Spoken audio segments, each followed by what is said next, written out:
This is probably the most south I'll ever stand on planet Earth. And it's almost certainly the closest I'll get to Antarctica. I am at Tierra del Fuego, which is Spanish for the land of fire.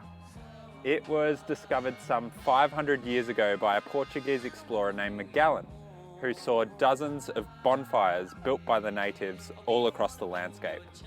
Although there's no bonfires getting around today, there are lots of mountain snow and Antarctic research stations. Anyway, north from here.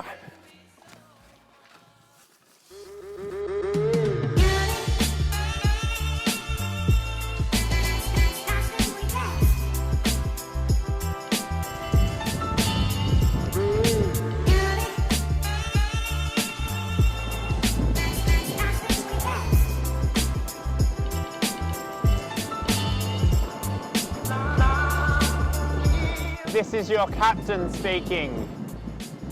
We have experienced unforeseen headwinds.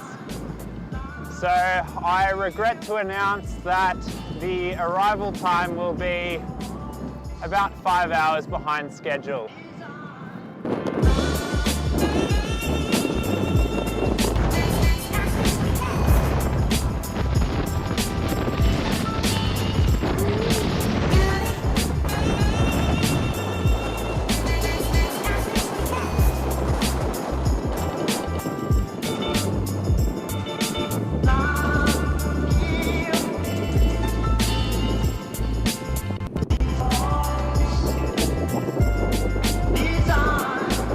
Currently sitting at the Argentinian border.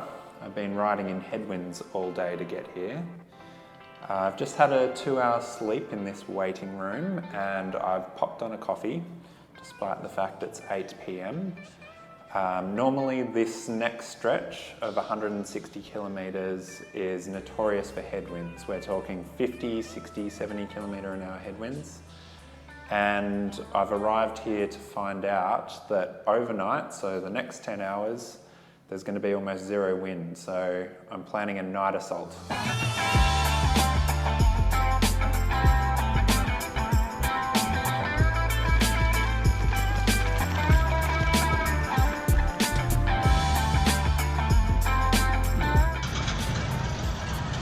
I've been racing this truck for over an hour now. I'm on an almost complete sealed road. He's on the temporary road, so it's pretty slow going for him. It's 12:30, got 100 k's left. It's raining a little bit and I have an apricot marmalade sandwich.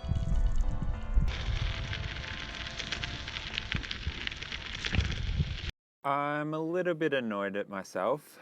I rode all the way through the night, got to 220 kilometers, decided that in the morning the wind will still be low, so I was about 20 kilometers out of where I needed to be.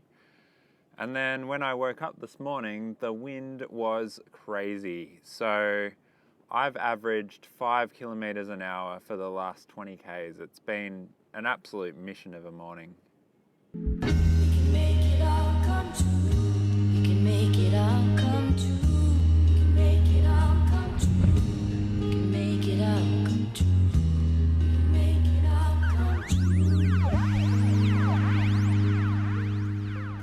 I have just left the windy plains of southern Patagonia and I'm now on quite a small road actually towards the national park Torres del Paine.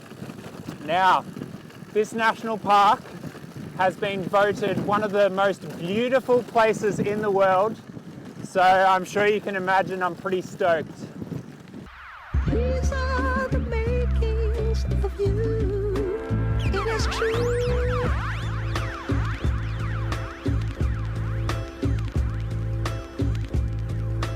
Heart of you.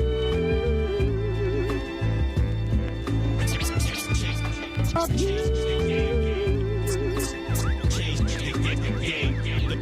Don't let the game change you.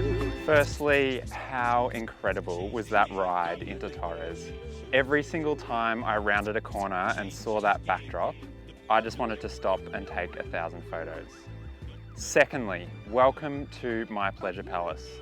Currently inside the Torres National Park. Got some beautiful mountain peaks in the background. A little bit down lower, we've got some icebergs that are floating in the lake. That's the bluest blue I think I've ever seen. And shooting all the way down the lake, at the end we have a glacier. That's the Grey Glacier. Don't let the game change you. Change the game. Don't let the game change you. The makings of you.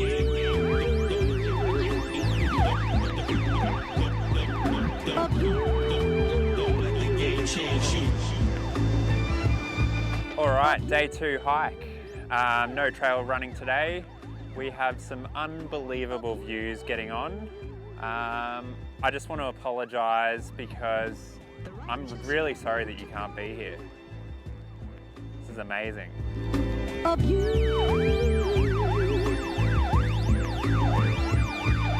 Of you.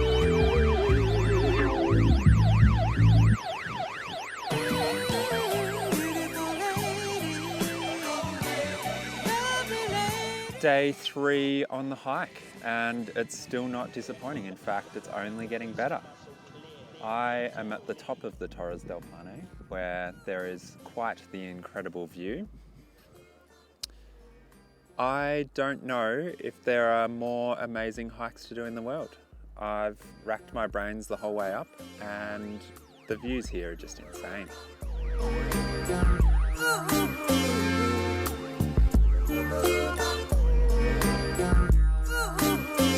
Let the bass come out so clear.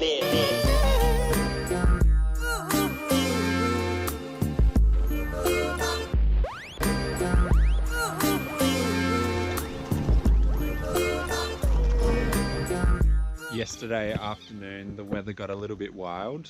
The wind got really strong and there was sideways rain coming towards me, but I found this incredible bus shelter. So let's take a little tour. Lock the bike up out the front, of course. And inside I put my freestanding tent. This is one of the reasons why freestanding is the best for bike touring. Inside I've got all my panniers with my gear up on the bench here. Just cooking breakfast and coffee at the moment.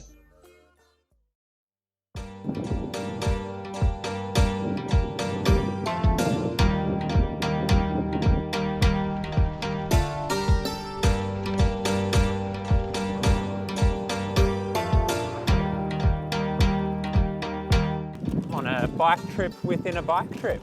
I've managed to ditch a whole bunch of stuff, doing an overnight bike ride to one of the world's largest bodies of fresh water.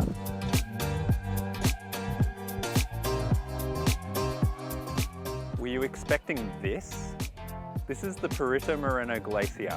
It is over 30 kilometers long, 5 kilometers wide, and up to 700 meters deep in sections.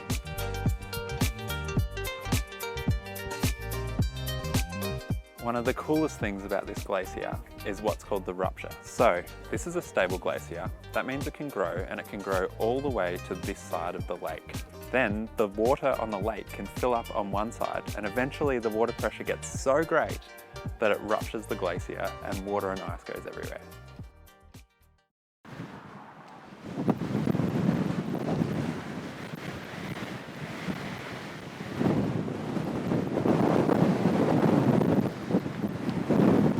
The first time ever that I've had to walk my bike because of the wind.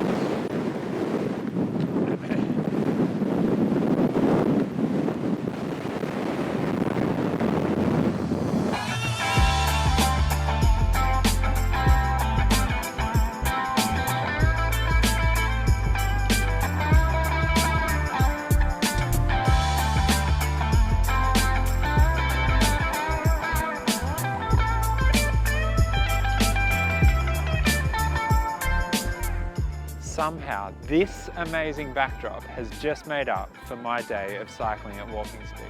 And that's saying something, because the last 100 kilometers have been absolutely miserable.